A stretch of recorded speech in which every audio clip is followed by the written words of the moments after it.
Growing up has its ups and it has its downs. I'm Amanda Eke, and this is Growing Pains.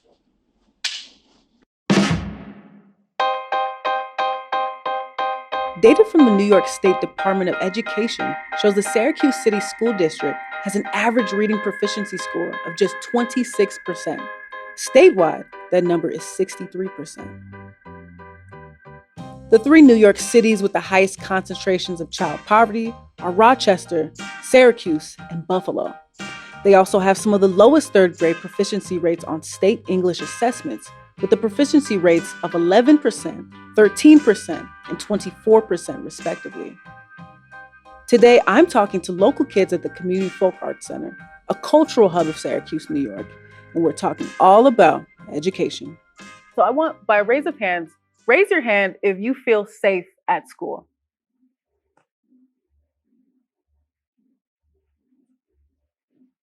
Okay, so I want to pass the mic to you.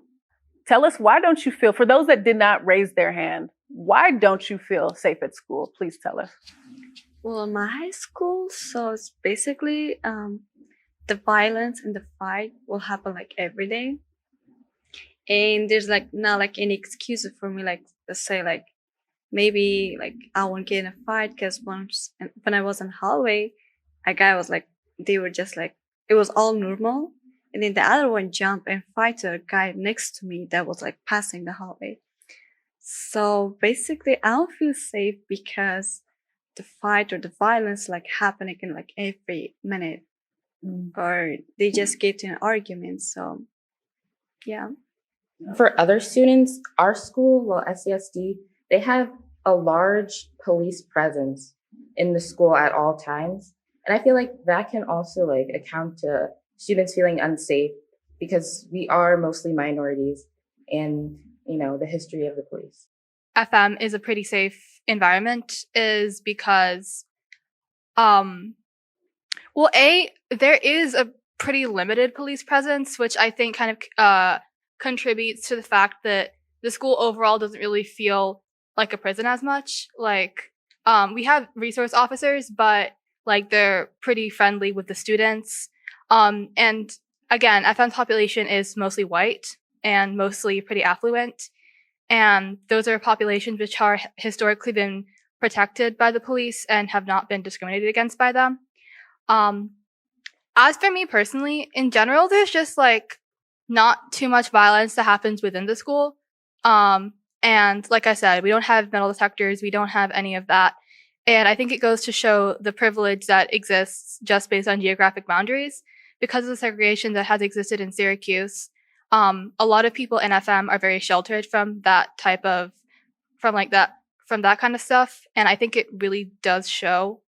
So I go to Tully High School, and it's a more rural area. And kind of a lot of the same points you pointed out too is we do have an SRO we have multiple SROs on campus. So there's always somebody there armed to protect us in case we need it. And I mean, the same with my school. It's mainly white people. So there's, again, no discrimination really. Like, I don't know. I've never really felt that my life was in danger at any time going to school there. And I think part of it is too, because we have such a small student body, is that like everyone kind of knows everyone. So I don't no one's really, you kind of know people enough that you don't, I mean, obviously you never know, but you don't really think anyone's going to come to school and do something horrible. So.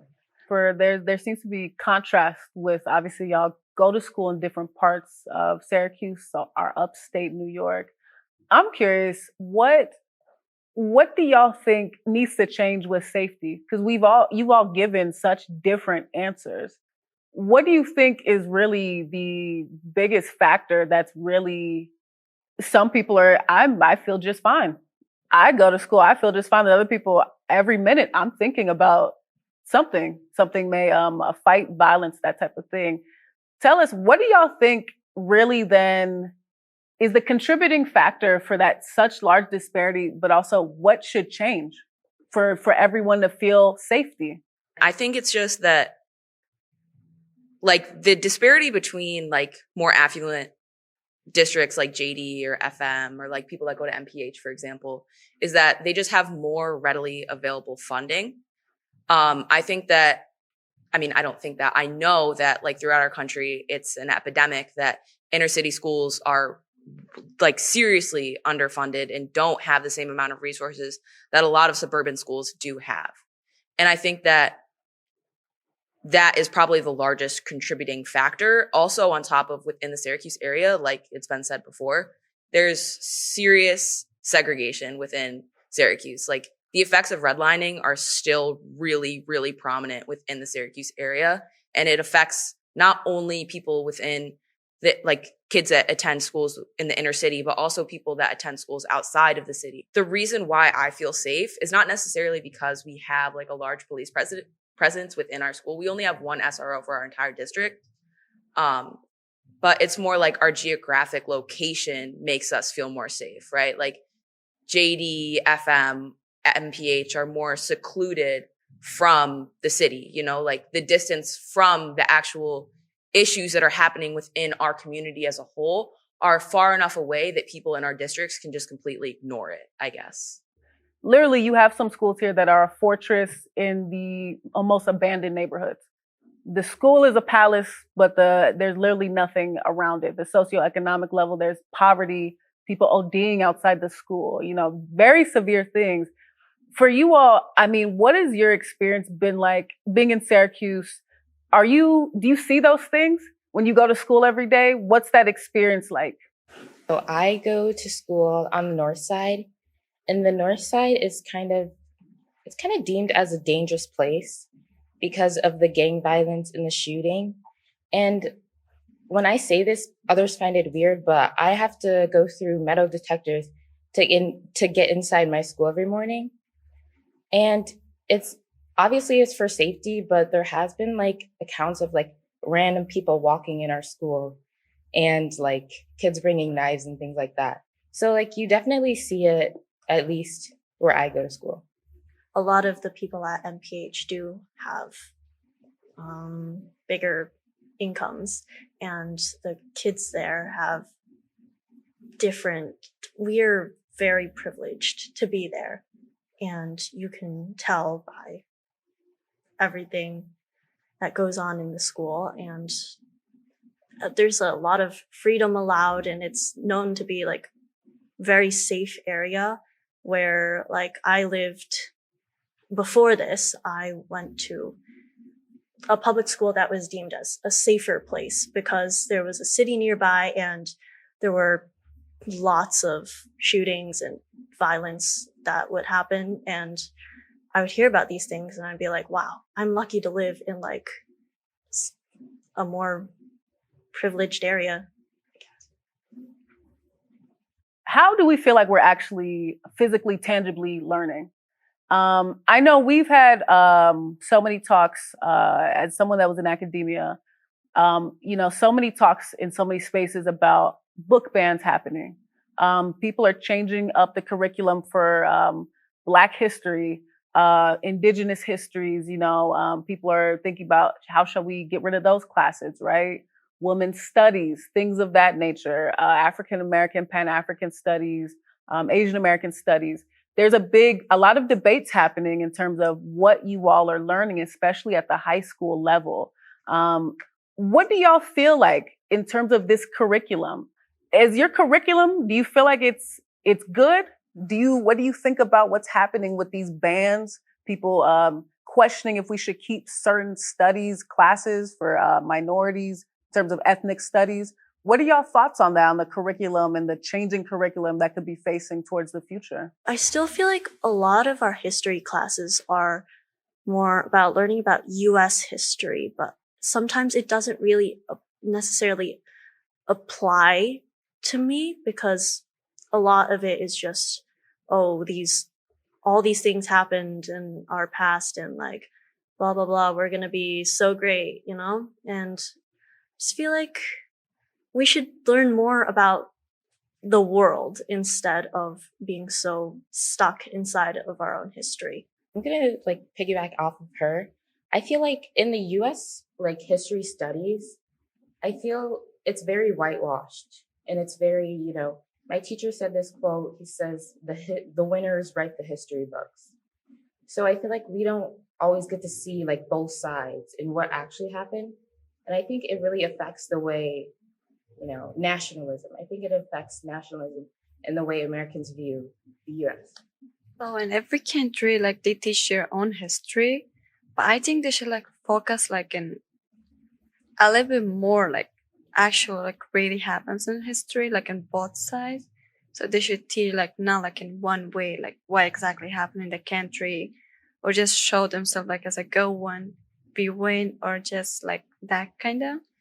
But they should have really focused like on like outside of the United States history a little bit more. Like they should teach more about like global, and this is kind of yeah. I would say to me it's okay because back in Africa, like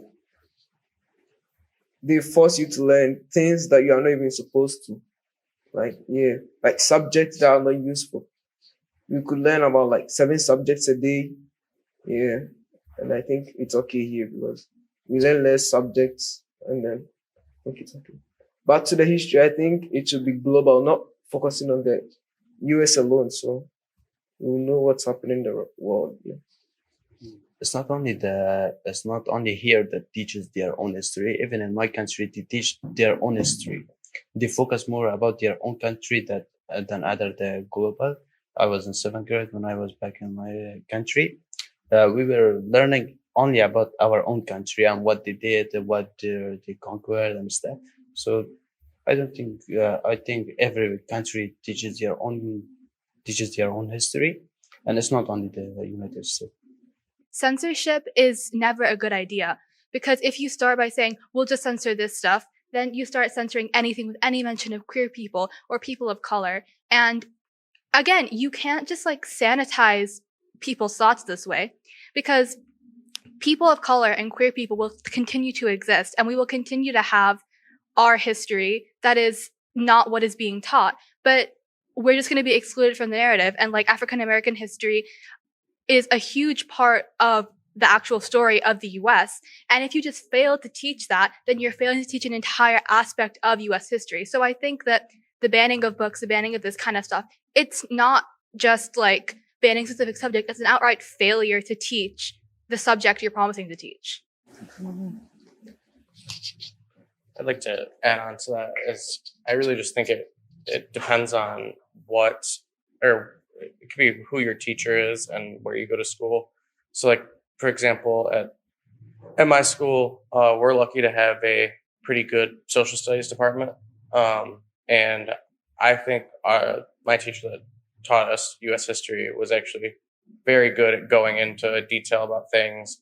And there's times where it's like, well, this isn't really part of the curriculum, but I'm going to teach you it anyways because I think it's important, because it doesn't make sense for me not to teach it. And he went and he would teach us things that he's like, I never learned this stuff in high school. I didn't know about like half the stuff until college, and I should have known it in high school. And that's why I'm teaching it to you now, because it's important and it's a part of the US history. So yeah, I think it really just depends on who your teacher is who it comes down to, I think. At my school, we talk about the impact of American imperialism on the rest of the world. I think that not a lot of other schools talk about stuff like that, like how we do have a negative impact on the rest of the world. And also like talking about like African American studies, like there are entire electives, like we're trying to get AP African American studies within our school. We have women's studies. We have all of these different diverse, not only just actual in our history classes, but electives for these things. I think the only issue is that people aren't actually seeking these things out, almost like they're ignorant to learn about these things. They don't feel the need to delve into these topics because it doesn't affect them in their day-to-day life. How would you all like to be learning? I know in some utopic world, what do you think is really ideal? We see there's a lot of different perspectives in terms of, things that y'all are facing every day with the segregation with schools that you've noticed in your environment. violence, danger. What do you think is the ideal way for you all to actually learn? How would you actually like to be learning? So back in home, so I'm from Afghanistan, so I just came like a few years ago. So back in home, there's no kind of chance for us to drop any class or to pick any class. So we have 17 subject, or 15, but separated in days because we only have Friday off. So back in home, we are just learning physics, chemistry, biology, and geography and history, all in the same time. And we have regions, all of them for even the drawing. So in here, so you gotta wait. First of all, you can drop any class or you can pick any of class you wanted to, and then you gotta wait. If you're a person that have like me has no chance to basically learn more, you gotta wait. So you gotta get chemistry first, next year physics, or then if you want biology. So in my country, there's no such choice for that. So you can just learn all of them at the same time, which is kind of nice. But in here, they have more opportunity. They have they're really modernized for education. So I think it's better for them to let students to pick subjects they want at the same time. Even if it's hard, they're picking it, so they should have it. I'm very lucky to be at MPH because they do have an option where you can do independent studies and study outside of school for those subjects. But you do have to be somewhat qualified for it. And I think a lot of the education system is about grades. If you don't have good grades, a good college is less likely to take you. And I think it stresses kids out to the point where they're not focused on learning so much as just passing the class. They don't actually have a passion for it. They're just I need this. I need to get into a good college. I need to survive. And it's not. It's getting in their heads and getting in the way with them actually learning. Again, what she was saying, school kind of feels like survival of the fittest. If you don't do well, you won't go to college, and you won't get a good job, and you won't make money. So I feel like taking away the pressure of just everyday school life would definitely, I feel like it would be a good impact on everyone. There are plenty of people that are insanely intelligent and do not get good grades in school. I'm not saying that that's everyone, obviously, but I think that it doesn't necessarily mean that you are smart or not if you have a 4.0. Granted, that does take hard work and effort. That doesn't mean that you're actually processing the things that they're giving to you, the information they're giving to you, and critically thinking about it and trying to implement that when you go throughout your life. And like you were saying, you can be really dumb, really smart, as long as you can remember everything that was taught and you can study and remember the things that are on it. It's just copy paste, put it on a test. That's pretty much what it is. I mean, and a lot of it, you don't actually learn any of it. And a week later, you forget all of it because that test is gone out the window. I think there needs to be we need to focus more in on specifics of subjects in school that doesn't just make it all about remembering things, and more of just actually hands-on experience and doing things with these math skills and science skills and things like that. You're actually applying it to something. I think there needs to be more applied learning to things instead of just writing things down on a piece of paper and remembering it. Thomas, you bring up such great points. I want to bring it down to now. What subjects do you think are actually useful from your perspective as youth? What subjects are you learning in school that are actually useful? And what subjects do you think have not been indicative to you succeeding as an adult as you finish high school? People do not value English class enough. I swear to God, people are always why don't we get taught critical thinking skills or how to analyze media? You do in English class.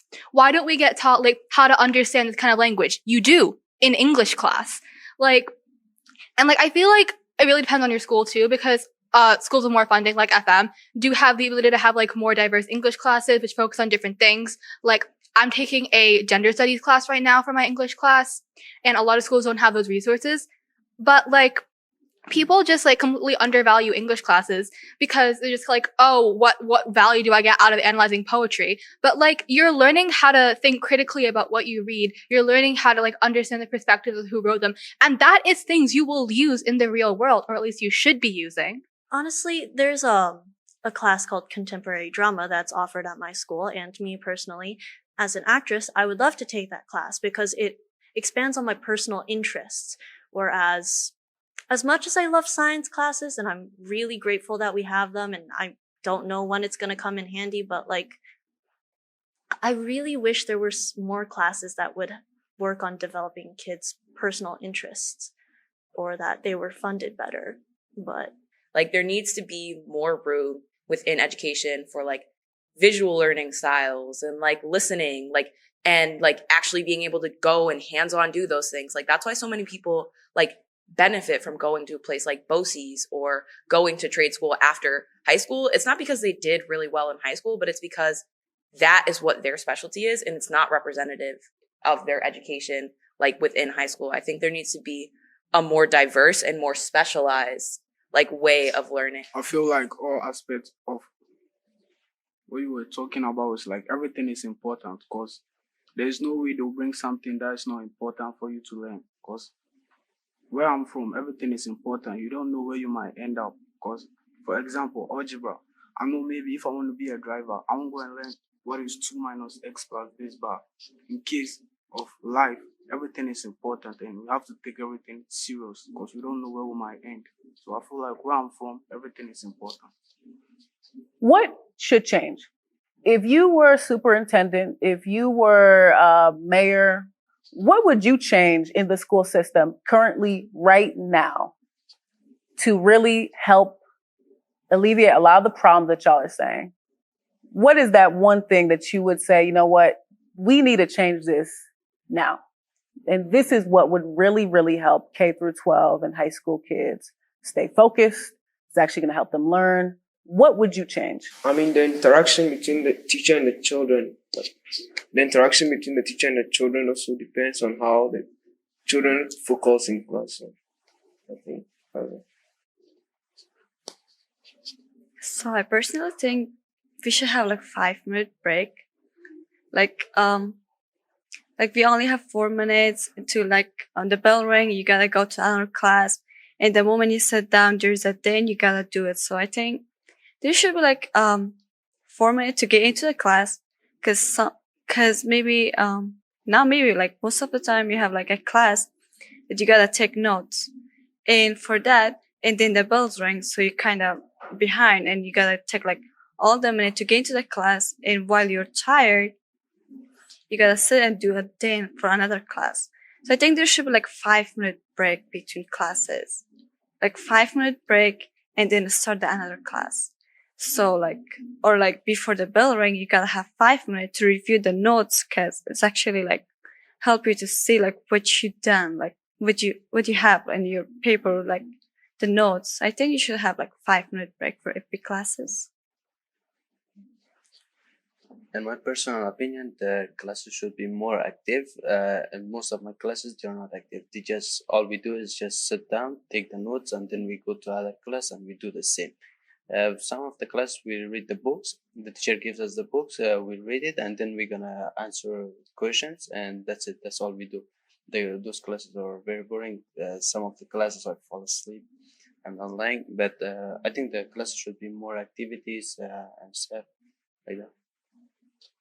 So I'm going to go with her on the breaks, because I feel as if you don't have a study hall during your day, like some like upperclassmen do, you're just go, go, go all day long. And you just go from one class to another and you don't stop until lunch. And that's like barely a break. So I feel like what she was saying, like 5-10 minute break in between your classes, not to go do something stupid, but to like take a moment and like look at what you're doing, like write down something you need to write down. I think that would be very beneficial for teenagers. So I think something that I'd want to change is I feel like there should be more respect with like as far as student to teacher relationships.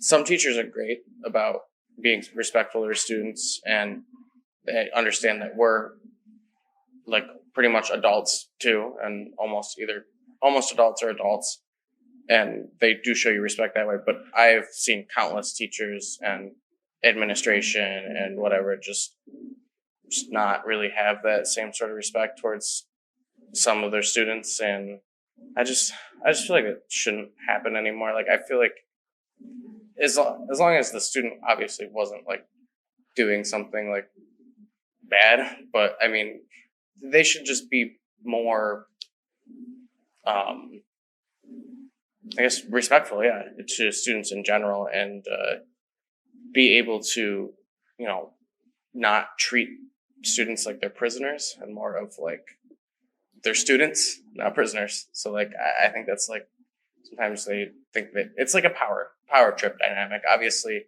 the teachers and administration have power over the students, and I think that just they like some of them like to show it, and I just don't think that's right.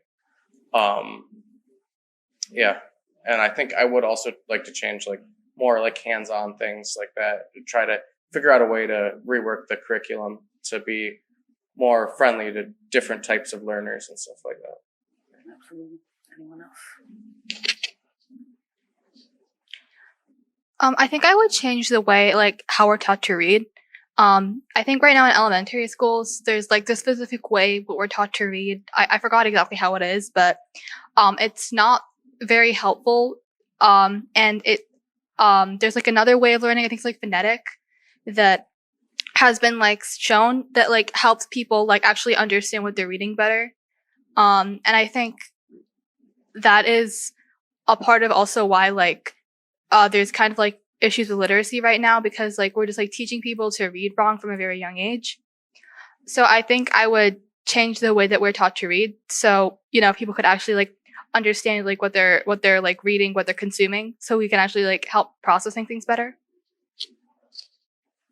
So there's this schedule that I have seen with my friend's school in California and the one at MPH, where you get a lot of breaks in between each classes. So we have around 4 classes every day, but there's like 30-minute breaks.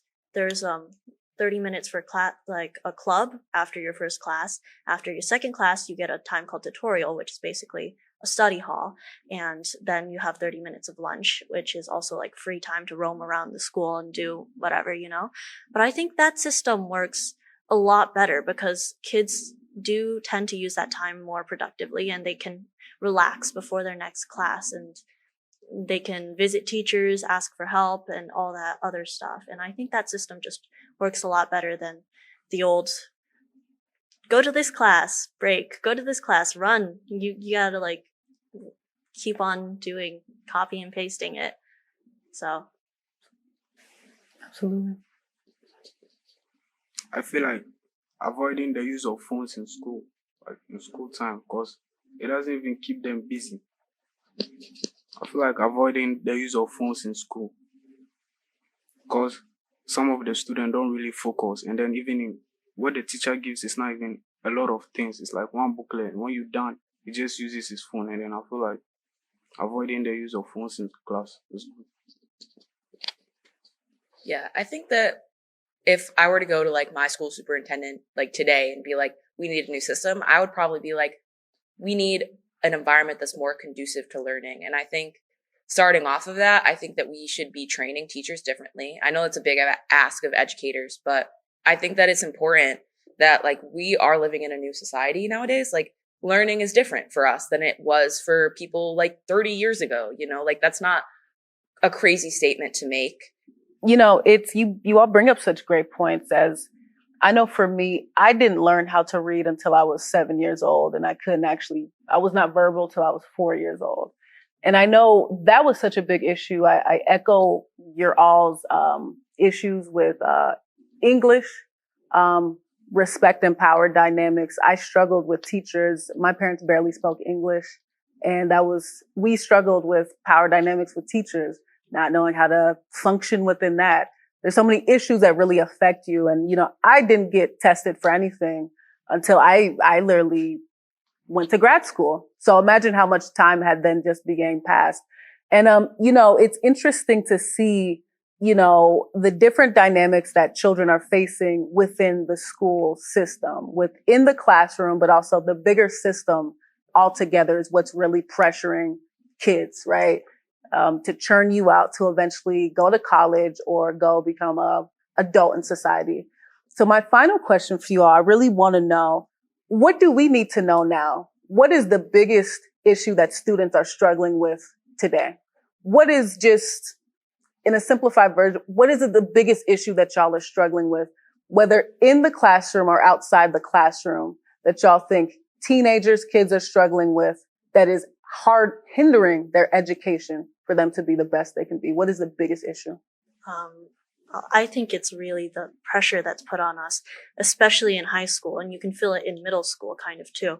But we don't really learn all that much in elementary school, and all of a sudden, once you get to even middle school, there's just all this immense, intense teaching that's getting poured upon you, and you just don't know how to deal with it. And it's like this whole mentality of, I have to do well if I'm going to do well in my future. And if I don't do well now, I'm going to be like a failure. And it's like really affects how you view yourself as a student. So I would say the grades, because I've seen like lots of people that are like perfectly smart, know what to do. But the thing is that they're not getting grades, and that's what make them like feel a little bit stressed, that they won't like get. So there's like too many people that focus on grade.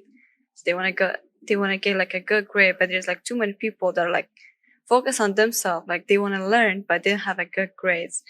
And I think that should be the main issue. So many people put their self-worth off of like the number grade that they get, like that doesn't assert your value within our society, depending on what your grades are or how successful you are at being able to do X, Y, or Z, like we are immensely stressed. I feel like you can see it with like the rate of like depression and ADHD and anxiety within our generation. It's just, there are factors that, are just affecting us like inherently than other people, like previous generations, for whatever reason, And I think that really needs to be taken into account, and that we as a generation are already very, very stressed and have like issues because of like the pandemic, and just maybe like reading, and like just all of these different factors are affecting like our ability to be able to perform, and then also asserting our value based off of how we perform in school. It's an impossible task. I feel like a large part of the issues that we face today are because like we kind of think of like people in general as like products. And I was just like, I've recently gone through the college admissions process, and the thing was like running through my mind while I was doing this is like, wow, I really do not feel like a person right now. I feel like a product, like something to like market myself, to like wrap myself up in like a nice little bow and market myself to these universities. And it's just like, I feel like we just treat kids and teenagers as kind of like things to like, you have to get good grades, so like you're going to be rated higher. And I think especially with teenagers, we kind of see like the negative effects of it, because as kids, you're treated as a product, and like you're something to control. You're something that like the adults around you can kind of impose their will upon. You can kind of see in like how much we attach ourselves to our grades, how much we attach ourselves to our productivity. And we're more than that, but we just can't see that because the world around us treats us like a product, and that's all we know how to be. So now that we've had some discussion, we've had some agreements, disagreements, give me one word after this conversation. One word nice and loud. One word that culminates your education experience. My name is Stella White. I go to James Hilldewitt High School, and I like watching baseball. My school experience has been impactful. Hi, my name is Anki Gang. I'm 14 years old, and I go to MPH. My interest would be acting, and my school experience has fluctuated a lot. My name is Thomas Chatfield. I go to Tully High School. I'm interested in engineering, and my school experience has been insightful. My name is Mia Huddleston. I go to Henniker High School. My interest is shopping, and my school experience has definitely been interesting. My name is Arusha Ramaswamy. I go to Fable Manlius High School. My interest is urban design, and my school experience has been pretty privileged because I've been able to take a lot of classes and learn a lot of things I would not have been able to had my privilege. Hi, my name is Hadia Kamar, and my interests are reading non-fiction books, and my school experience has been excellent because I have more opportunity to learn and explore. My name is Ali Adams. I go to Nottingham High School. What I like doing is playing soccer and my sports. So kind of love it. My name is Sabir Salam. I go to Nottingham High School. I'm 17. I like to play soccer, and I think my school experience is fun. My name is David Komar. I'm going to Henniker High School. My interest is video editing. I edit videos, and my school experience has been exciting, challenging.